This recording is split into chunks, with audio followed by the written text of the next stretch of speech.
This is Dr. Panda. Hello, fellow humans. I'm Dr. Red Panda. When I was a child, I read many classic fairy tales, and with their help, I gained my initial understanding of the world. Back then, I felt that the world I lived in was just like those fairy tales, simple, beautiful, and where justice always prevailed. However, as I grew older, my perspective on the world underwent significant changes. So here's our question for today. Behind those simple and beautiful fairy tales, is there an unknown dark history? The origin of fairy tales goes back even further than we might think. Early fairy tales weren't originally created for children, they were folk stories passed down through oral tradition and later documented by storytellers.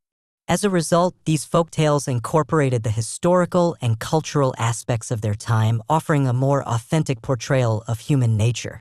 Eventually, these folk stories evolved into the fairy tales we are familiar with today.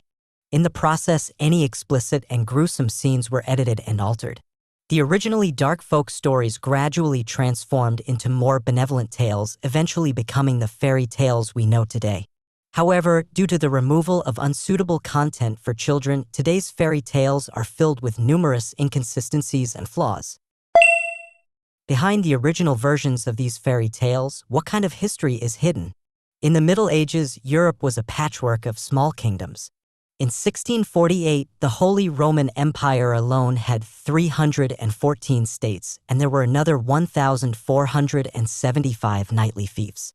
In such a context, the odds of a well-dressed young man you encountered on the street being a prince were not insignificant. Princes were not an uncommon sight, but in these countries, only the eldest son, the crown prince, had the right to inherit the throne. Other younger princes had to find their own paths. Consequently, some unemployed princes chose to become mercenaries in foreign lands, seeking honor and estates through their own endeavors. Alternatively, they might opt for a simpler solution: strategic marriages. By marrying the only daughter of a sovereign, typically a princess, they could secure the right to succession. To pursue a princess, one had to demonstrate courtesy and courage, marking the origin of aristocratic ideals. Thus, the princes embarking on journeys in fairy tales were essentially unemployed princes without inheritance rights. The initial version of the fairy tales. The earliest version of Little Red Riding Hood dates back to the 1697 French edition. In the initial narrative, there were many elements of sexual anxiety. The story was recounted by Charles Perrault, presenting a dark tale filled with both sexual stimulation and admonition. It revolves around an innocent girl who is lured by a werewolf.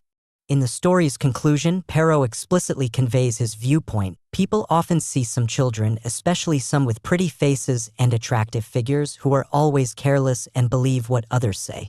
He further states the most dangerous werewolves are those gentle, tender, romantic, and lovely ones in sheep's clothing. In the end, both the grandmother and Little Red Riding Hood are consumed by the werewolf. The werewolf escapes without any punishment. There is no hunter with scissors in hand, no other rescuer offering a second chance, and no opportunity for moral irony. The Grimm brothers initially copied this version directly, but due to strong opposition from readers, the werewolf was transformed into a big wild wolf. Inappropriate elements for children were removed, and the ending also omitted the big wild wolf. Similar examples can be found in the story of Sleeping Beauty.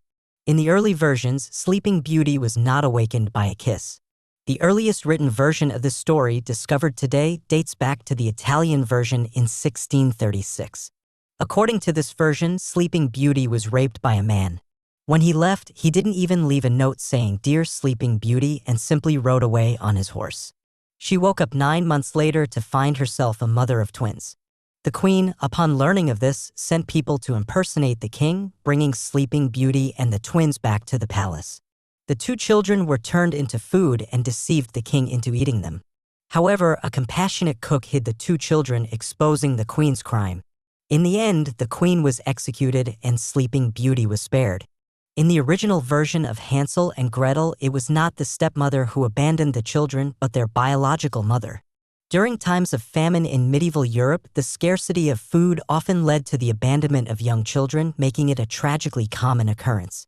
However, in later adaptations, the narrative was altered to involve the stepmother influencing the father to abandon the children, likely to avoid moral criticism. the dark forests of medieval Europe.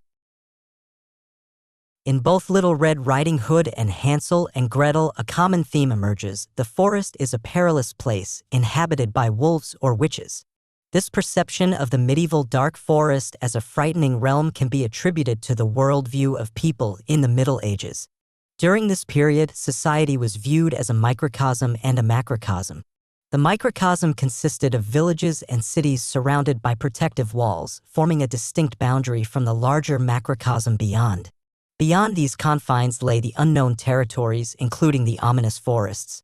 Therefore, during the witch hunts of the 15th century, both werewolves and witches became unwelcome enemies of the people and were naturally driven into the forests. Witches were merely women skilled in herbal medicine and midwifery, while werewolves were individuals marked with a wolf's head to symbolize their expulsion, often mistakenly identified based on their abundant body hair. Why choose the wolf as the symbolic species?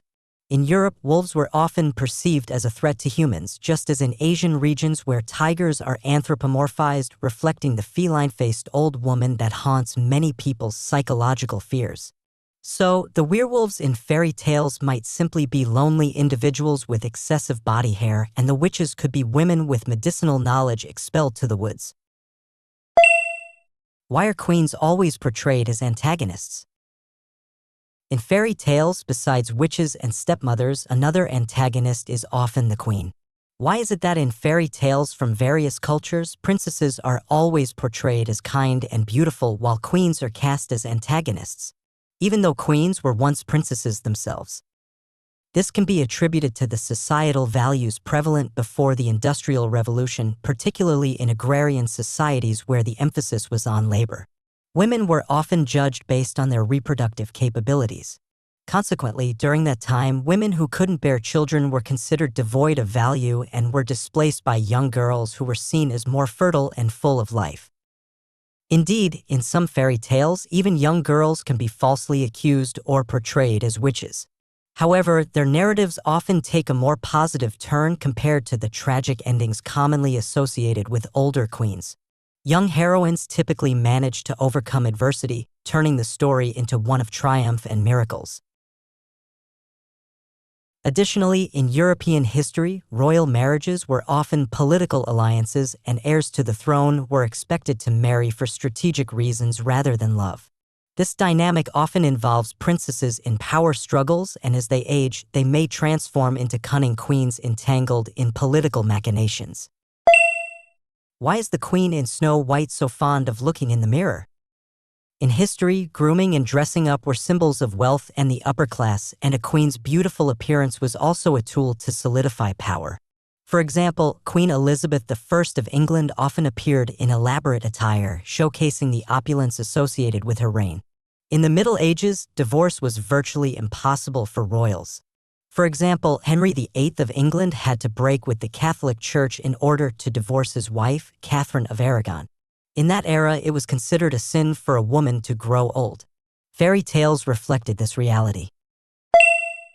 Different versions of the Cinderella story. The early versions of Cinderella can be traced back to ancient Greece in the 1st century BC, with over 1,000 different Cinderella stories known worldwide. Europe alone has more than 500 versions. In the early Brothers Grimm's edition, there are no fairy godmother or pumpkin carriages. Cinderella achieves happiness through her own strength.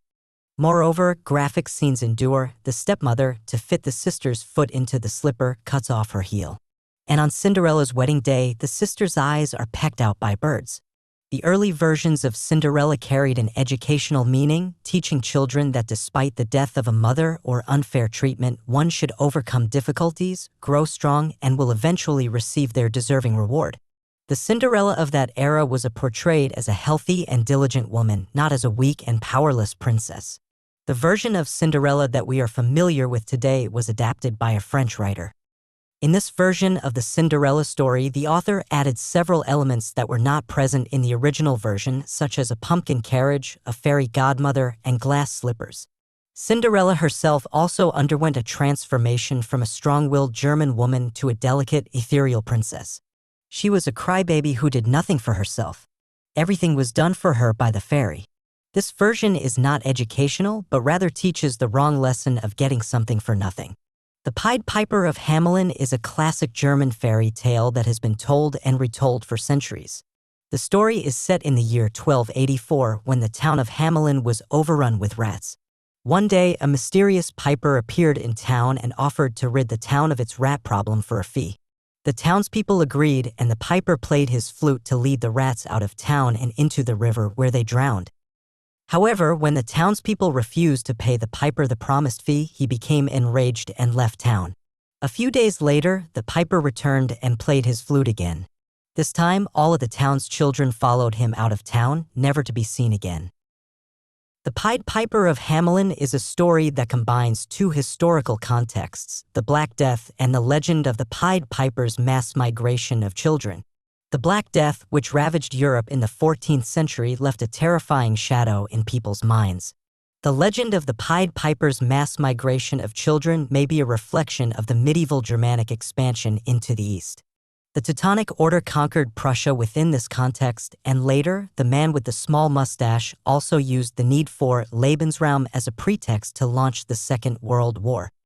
It is very likely that the Pied Piper was a recruiter sent to Hamelin to promote the resettlement of young people to the East, and he successfully completed his task, causing scores of the youth to abandon their old and impoverished hometowns to seek their fortunes in the East. The elders who stayed behind in Hamelin in an attempt to cover up the town's destitution and aging population combined it with the then rampant plague to reinterpret the tale into one of a rat catcher's sinister revenge. The recruiter's lavish and unchecked promises turned into the malevolent enchantment of the Pied Piper's melody. Another theory pertains to the Children's Crusade, one of the crusading efforts initiated in the 11th century under the guise of defending the faith, while in essence it was a venture by Europeans to recapture formerly Christian lands. Following this, a group of boys and girls assembled into what was called the Children's Crusade. They chanted hymns on their passage with the intention of traversing the Mediterranean Sea, but tragically ended up being sold into slavery in Tunis. It is conceivable that the flamboyantly dressed Pied Piper was symbolic of the human traffickers from the Children's Crusade. Alright, at this point, we can understand that the real, dirty history hidden behind beautiful fairy tales is the true face of our world. Finally, I thought of a familiar set of lyrics. Fairy tales are full of lies. They tell you that you'll find your prince, but then you'll wake up and you'll realize that you're all alone. Fairy tales are full of lies. They tell you that you'll find your happy ending. But then you'll wake up and you'll realize that the world is cruel. And that's a wrap for this episode of the video. I'm DR.RED Panda. If any of you have your own perspectives, or if you think there are any errors in the video, feel free to leave a comment in the discussion section. If you found this video helpful, don't forget to subscribe and give it a thumbs up. Until next time, take care.